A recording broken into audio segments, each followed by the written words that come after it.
오늘 우리에게 주시는 하나님의 말씀은 신약성경 요한계시록 2장 8절부터 11절의 말씀입니다. 제가 가진 성경은 신약 400면에 있습니다. 받들어 읽습니다. 서머나 교회의 사자에게 편지하라. 처음이며 마지막이요 죽었다가 살아나시니가 이르시되 내가 내 환난과 궁핍을 알거니와 실상은 내가 부요한 자니라. 자칭 유대인이라 하는 자들의 비방도 알거니와 실상은 유대인이 아니요 사탄의 회당이라. 너는 장차 받을 고난을 두려워하지 말라. 볼지어다 마귀가 장차 너희 가운데서 몇 사람을 옥에 던져 시험을 받게 하리니 너희가 10일 동안 환난을 받으리라. 네가 죽도록 충성하라. 그리하면 내가 생명의 관을 네게 주리라. 귀 있는 자는 성령이 교회들에게 하시는 말씀을 들을지어다. 이기는 자는 둘째 사망의 해를 받지 아니하리라. 아멘. 세상에는 많은 교회들이 있죠. 그런데 이 교회들이 다 교회의 이름값을 하는 것은 아닙니다.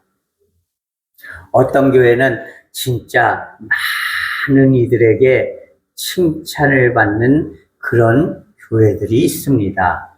이를테면 신약성경의 안디옥 교회가 그런 교회였죠.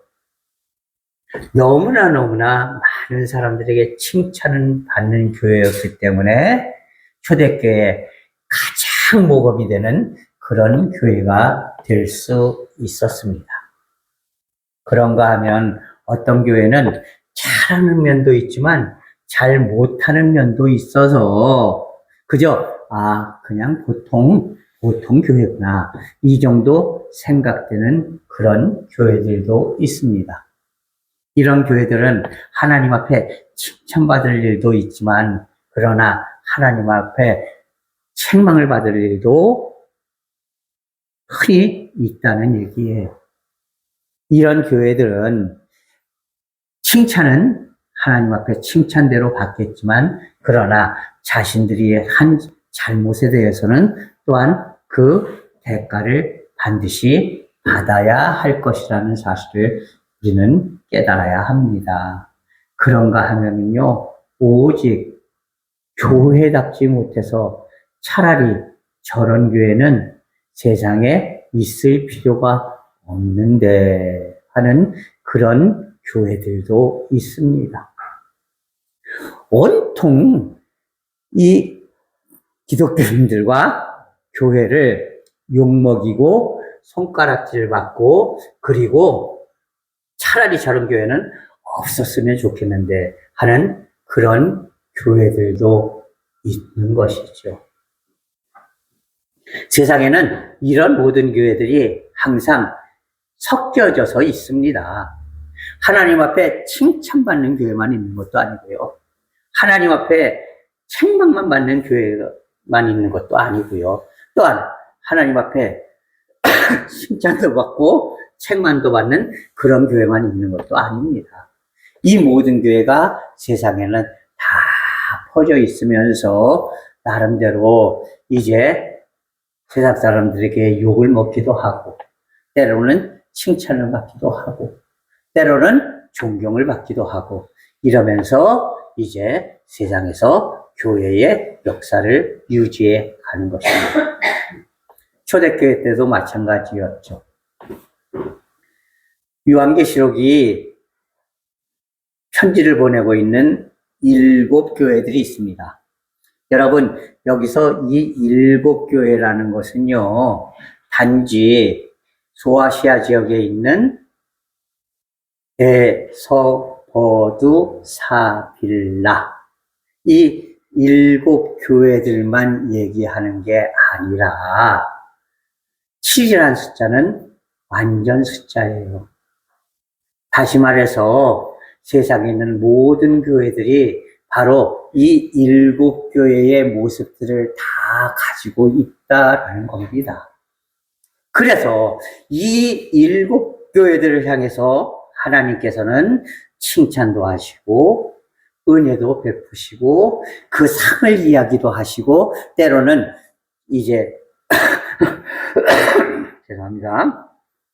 책망도 하시고 그리고 그 책망에 따른 그 책임도 부여하고 계시는 것이죠. 이 일곱 교회를 통해서 우리는 우리 교회가 어떤 교회로 나아가야 할 것인가를 깨닫고 그리고 그것을 위해서 열심히 노력하는 그런 교회로 든든히 설 수 있어야 하는 것입니다. 지난 시간에 이어서 오늘 우리는 서머나 교회에 대해서 살펴보려고 합니다.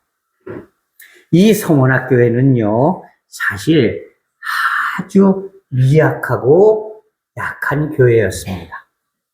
이 서머나 교회가요, 보면은 그 옛날에 그 로마에 엄청나게 큰 도시가 있고 거기 무지하게 큰 로마의 신전이 있는데요. 그 전에 조망만하게 보이는 교회가 하나 있어요. 그 교회가 물론 지금 있는 그 교회터는 교회 부서진 모습은요. 사도 바울 당시 혹은 세례 요한 당시 사도 요한 당시에 그 서머나 교회가 아니라 그 교회는 이미 무너졌고 그 자리에다가 동로마 교회가 이제 이것이 옛날에 서머나 교회가 있던 자리다 하고 그 자리에다가 예배당을 고만한 크기로 지어놨어요. 그러니까 지금 비록 물론 부서진 교회지만 그 교회터는 교회 건물은 요한 때의 그 건물이 아니라 동로마 시대의 건물입니다. 하지만 그 터에 있었다는 것은 우리는 확인할 수가 있습니다. 그런데 매우 작았어요. 그리고 이 서머나는요, 지금 터키의 이즈미르라는 도시인데요, 엄청나게 큽니다. 우리 충주시보다도 아마 클 거예요. 그 정도로 큰 도시예요. 그런데 사람들이 옛날부터 끊임없이 살다 보니까요, 옛날의 유적들이 다 부서지고 거기다 사람들이 마구마구 집을 지었어요. 그래서 옛날의 유적들이 별로 남아있지 않습니다. 그리고 특히 이 티르키예라는 나라가 지금은 이슬람이 전 인구의 98%인 그런 나라이기 때문에요. 기독교 유적은 굳이 다시 복원시키려고 하질 않아요. 그래서 기독교 유적은요, 지금 아주 폐허처럼 그렇게 남아 있습니다. 그런데 그 당시에도요, 이 도시가 무역 도시였거든요. 항구 도시였거든요. 그러니까 돈이 있는 곳에는요, 항상 가장 많이 몰려드는 사람들이 있었습니다. 그 사람들이 누구냐면 유대인들이었어요. 이 유대인들이 돈에 대해서는 엄청난 재리가 밝아가지고요. 돈이 많이 모이는 곳에는요, 유대인들이 모여들었고, 그리고 그 유대인들 중에서 아주 부자들이 많았습니다. 그런데 그들의 대부분은요, 우리 기독교인들이 아니라 유대교인들이었어요. 근데 이 유대교인들은요, 기독교인들을 끔찍하게 싫어했습니다. 이 서머나의 중심이 되는 소위 있는 사람들, 세력이 있고 힘이 있고 돈이 있는 사람들의 주류가 바로 유대교인들이었기 때문에 기독교인들은요, 주로 노동자들, 그리고 이제 하층 계급들, 이런 사람들밖에 없었어요. 그러니까 이 서머나 교회는요, 재정적으로도 아주 형편없었습니다. 왜냐하면 유대인들이 많으면은 버는 돈이 많으니까 헌금도 많이 하겠지만 주로 노동자들, 가난한 사람들이 교인들이다 보니까 헌금도 제대로 못했어요. 그리고 무시당했습니다. 특히 유대인들에게. 그리고 그 유대인들과 함께 그 지역에 살고 있는 많은 지도층 사람들에 의해서 서문학교회가 박해를 아주 많이 당했어요. 얼마나 서문학교회가 힘들고 어렵게 박해를 당하는 그런 어려운 교회였는지 모릅니다. 그래서 하나님께서는 이제 이 요한을 통해서 이렇게 이야기를 합니다. 너희가 미약하고 형편없고 가난한 교회라고 그렇게 스스로 생각하고 있다. 그렇기 때문에 이렇게 고통받고 이렇게 박해받고 이렇게 힘들게 신앙생활을 하고 있다고 생각하고 있다.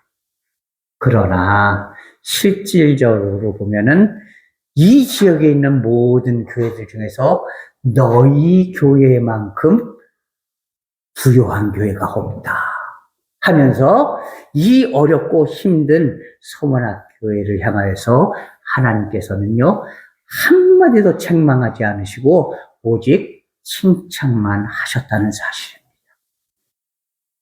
여러분, 우리 교회도 하나님 앞에 칭찬만 받는 교회가 될 수 있기를 바랍니다. 서문학교회가요 풍성한 교회였기 때문에 하나님 앞에 칭찬만 받은 게 아니에요. 오늘 본 말씀에 있는 대로 7절, 8절에 있는 대로 서문학교회는 너무나 미약한 교회였습니다. 가난한 교회였습니다. 박해받는 교회였습니다. 하지만 그들은요, 그렇기 때문에 오직 붙잡을 수 있는 것은 하나님밖에 없는 그런 성도들이었다는 것이에요. 그런 교회들이었다는 것이에요. 그렇기 때문에 서문학교회는 복된 교회였습니다. 여러분, 우리 교회도 사실 미약한 교회죠. 그죠? 부작교회라고 얘기할 수 없습니다. 농촌 지역의 작은 교회에 불과합니다. 그러나 중요한 것은요, 하나님은 말씀하십니다. 너희가 아무리 어렵고 아무리 힘들더라도 너희가 고난 앞에 닥쳐 있고 시련 앞에 서 있다 할지라도 오직 하나님만 붙잡고 하나님만 의지한다면 너희들이야말로 부자교회다. 너희들이야말로 하나님이 복 주시는 교회다. 너희 교회야말로 진정으로 많은 교회들에게 모범이 되는 그런 교회다라고 말씀하고 계시는 것입니다. 사랑하는 성도 여러분, 우리가 어렵고 힘든 일 끊임없이 많이 당합니다. 교회적으로도요, 어렵고 힘든 일 많이 당할 수가 있어요. 뿐만 아니라 개인적인 믿음도요, 참 어렵고 힘들고 고통스러운 상황에 놓일 때도 있다는 것입니다. 그러나 그럴 때일수록 왜 나는 이렇게 살 수밖에 없지? 나는 왜 이렇게 힘든 거야? 나는 왜 이렇게 고통스러워야 하는 거야? 여러분, 그렇게 생각하지 말라는 거예요. 왜냐하면 나를 끝까지 붙잡고 계시는 하나님이 언제나 내게 아낌없이 베풀 준비를 해놓고 계시다는 것입니다. 그렇기 때문에 내가 하나님만 붙잡으면 되는 거예요. 아무리 어려운 고난이 있다 할지라도, 아무리 어려운 시련이 있다 할지라도 오직 하나님만 붙잡으면 어떤 어려움도, 어떤 고통도, 어떤 고난도 절대로 그것이 어려움과 고난이 아니라 하나님의 은혜요, 하나님께서 베푸시는 놀라운 은총이라는 사실을 여러분 기억할 수 있기를 바랍니다. 그렇게 어렵고 힘든 가운데에서도 서문학교회는 열심히 하나님만 붙잡고 그렇게 신앙생활을 해나갔습니다. 자, 그런데요, 그럴수록 박해와 압제는 더 심해지겠죠. 여러분, 내가 자꾸만 그 어려움을 이겨내려고 막 하다 보면은요, 오히려 더 어렵고 힘들 때가 있는 겁니다. 서문학교회도 마찬가지였어요. 실제로 보면 서문학교회가요, 그렇게 약하고 미약하고 가난한 교회였지만, 이제 사도 바울이 이 예루살렘 교회의 성도들이 이제 몇 년 동안 이어진 기근으로 인해서 이제 굶어 죽을 지경이 되었을 때에 소아시아 지역에 있는 교회들에게 이렇게 이야기를 하죠. 너희가 예루살렘 성도들을 향하여서 믿음의 그 은혜를 받은 자들이다. 너희가 이 은혜를 받아서 믿음을 가진 자들이 되었으니 너희가 갚아야 되지 않겠느냐. 지금 예루살렘 교회 교우들이 몇 년 동안 이어진 기근 때문에 지금 굶어 죽게 생겼다. 그러니까 너희들이 구제금을 걷어서 이제 예루살렘 교회에 보내줬으면 좋겠다. 이렇게 이제 각 교회에다가 권면합니다. 그때의 서문학교회 역시 우리는 작은 교회니까, 우리는 어려운 교회니까 이게 아니라 아주 자신들의 힘에 붙일 정도로 그렇게 열심히 구제금을 거두어서 예루살렘 교회를 향해서 나누었던 그런 진짜 신실하고 아름다운 교회였다는 겁니다. 여러분, 우리들도요, 어렵다, 힘들다, 그렇게 주저앉아 있는 게 아니라, 그럴수록 더욱더 하나님이 나를 통해서 일하기를 원하신다라고 생각하고, 이제 하나님께서 베푸시는 그 은혜와 사랑을 통해서 더 열심히 일하고, 헌신하고, 노력할 수 있는 그런 성도들이 될 수 있기를 바랍니다. 자, 그런데요, 그러다 보니까 더더욱 이제 박해가 심해졌습니다. 어느 정도로 심해졌을까요? 오늘 본문 말씀 속에서 하나님께서는 요한을 통해서 이렇게 이야기하십니다. 조금 있으면 이제 너희를 박해하는 저들이 더 심해져서 너희 교우들 중에서 몇 명을 감옥에 집어넣고 이제 아주 극심한 박해를 할 것이다. 이렇게 예언합니다. 그것이 열흘 동안일 것이다 라고 이야기하는데, 이 열흘이 진짜 날로 열흘인지 무슨 상징을 하는 건지 그거는 제가 연구가 제대로 안 됐기 때문에 열흘 동안 감옥에 갇히는 건지 아니면 무슨 뜻이 있는지 그거는 정확하게 말씀드리기가 힘듭니다. 그러나 중요한 것은 성경이 기록합니다. 열흘 동안 너희가 감옥에 갇히는 엄청난 박해를 받을 것이다.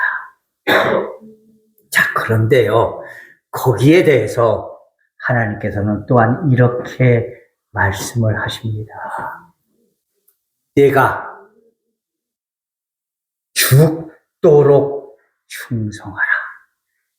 그리하면 생명의 관을, 옛날 성경에는 생명의 면류관을 너희에게 줄 것이다 라고 약속하고 계십니다. 여러분, 생명의 관, 생명의 면류관은요, 이 면류관이라는 말은요, 왕관이다 이런 뜻입니다. 왕관. 다시 말해서 하나님, 너희가 이 엄청난 시련과 고통을 당하지만 그러나 생명을 다하도록 절대로 배신하지 않고 끝까지 지켜 이겨내면 내가 반드시 천국의 왕자로서 하늘나라의 왕관을 받게 될 것이다. 다시 말해서 내가 하나님의 아들이요 하나님의 이 유업을 이을 상속자로 반드시 인정을 받게 될 것이다. 이렇게 약속하고 계시는 것이에요. 사랑하는 성도 여러분, 아무리 어렵고 아무리 힘들어도요, 여러분 의심하지 마세요. 하나님이 나를 떠나셨나? 하나님이 나를 외면하시나? 여러분 이런 의심하시지 말라는 겁니다. 예, 하나님은 지금 이 순간도 나를 끝까지 지켜보고 계시고요. 나를 위해서 모든 것을 아낌없이 준비해 놓고 계시는 하나님이에요. 단지 때가 아니었기 때문에 하나님은 잠시 미뤄두고 계시는 거예요. 왜냐하면 모든 것은 때가 중요한 거예요. 예? 때. 그죠? 4시에 실컷 무엇을 먹고 5시에 이제 저녁 먹읍시다 하면 그게 제대로 된 때가 되겠습니까? 아니죠. 예? 중요한 것은 적당히 몸이 이제 영양가를 갖다가 잘 흡수하고 나서 사용하고 나서 슬슬 배가 고파질 때 그때가 바로 저녁 식사를 할 때잖아요. 마찬가지예요. 하나님도요, 나를 위해서 모든 것을 다 준비해 놓으셨지만 지금 그것을 나를 위해서 주시면 오히려 그것이 나에게 해가 될 수 있거나 아니면 별 효용이 없을 수가 있습니다. 그러니까 하나님은 기다리고 계시는 거예요. 그러다가 딱 정확한 때, 지금이다! 지금이 바로 내가 너를 이렇게 도와주면 내가 반드시 엄청난 은혜를 누리게 될 것이다. 라고 그렇게 인정되는 바로 그때에 하나님께서는 우리에게 베풀어 주시는 것이에요. 그러니까 왜 하나님이 나를 외면하시지? 왜 하나님이 나를 이렇게 싫어하시지? 여러분 그렇게 생각하지 말라는 거예요. 너희가 지금 이렇게 고난을 받지만 감옥에 갇히고 생명의 위험을 받는 그런 고난도 당하겠지만 그러나 끝까지 변하지 아니하고 생명을 다 바쳐 죽도록 충성하면, 다시 말해서 하나님만 끝까지 믿고 의지하면 반드시 하나님께서 가장 적당한 때에 나에게 아낌없이 베풀어 주신다라는 사실을 우리에게 말씀하고 이르는 것입니다. 사랑하는 성도 여러분, 이게 바로 하나님의 은혜예요. 서머나교회가 그 어려운 가운데서도 끝까지 죽도록 충성하여 하나님 앞에 생명의 관을 누릴 수가 있었던 것처럼 우리도 하나님을 끝까지 의지하고 하나님만 끝까지 바라보고 하나님만 끝까지 쫓아가고 하나님을 향하여 죽도록 변함없는 그런 성도들이 되어서 하나님 앞에서 생명의 관을 누릴 수 있는 성도들이 될 수 있어야 할 것입니다.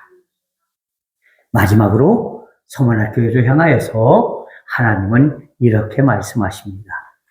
귀 있는 자는 들으라.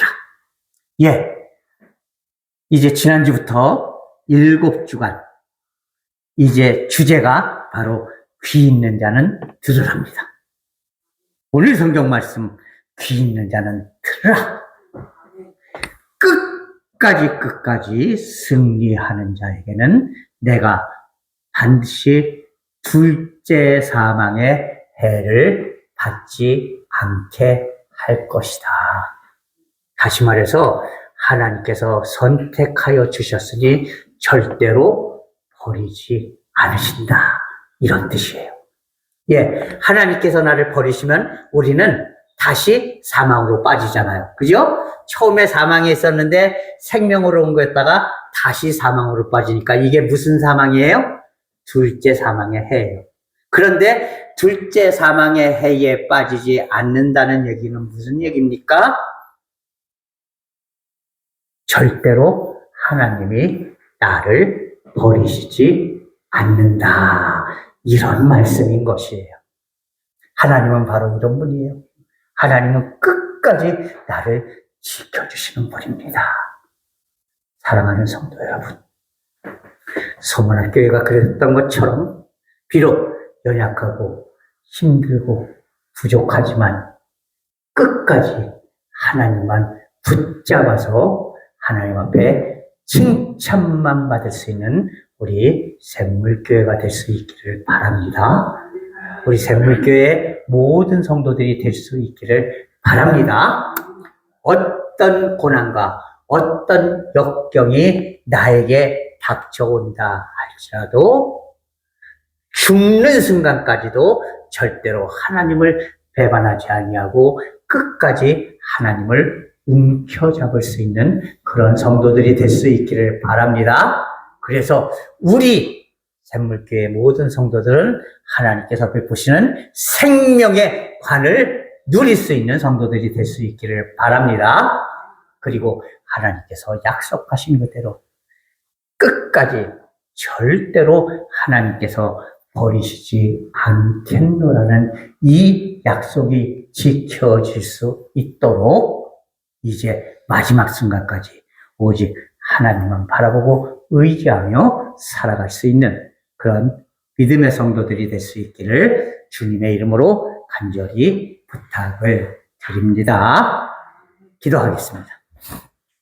오 사랑의 하나님 아버지, 서문학교회가 연약하고 힘들고 온갖 박해를 받고 그리고 이제 전혀 힘이 없는 그런 교회였지만 그럼에도 불구하고 가난한 교회가 아니요 오직 하나님이 인정하시는 가장 부요한 교회로서 하나님 앞에 칭찬만 받는 교회가 됐다는 사실을 우리가 기억합니다. 하나님, 우리 교회도 역시 미약하지만 그러나 서문학교회처럼 이제 하나님 안에서 칭찬만 받으며 오직 하나님만 움켜잡고 하나님만 바라보고 하나님만 의지하며 죽도록 오직 하나님만 따를 수 있는 그런 믿음의 교회, 믿음의 성도가 될 수 있도록 인도하여 주시옵소서. 그래서 우리 모든 샘물교회 성도들은 하나님 앞에 생명의 관을 누릴 뿐만 아니라 결코 둘째 사명의 해를 받지 않는 그런 성도들이 될 수 있도록 인도하여 주시옵소서. 예수 그리스도의 이름으로 감사하며 기도하옵나이다. 아멘.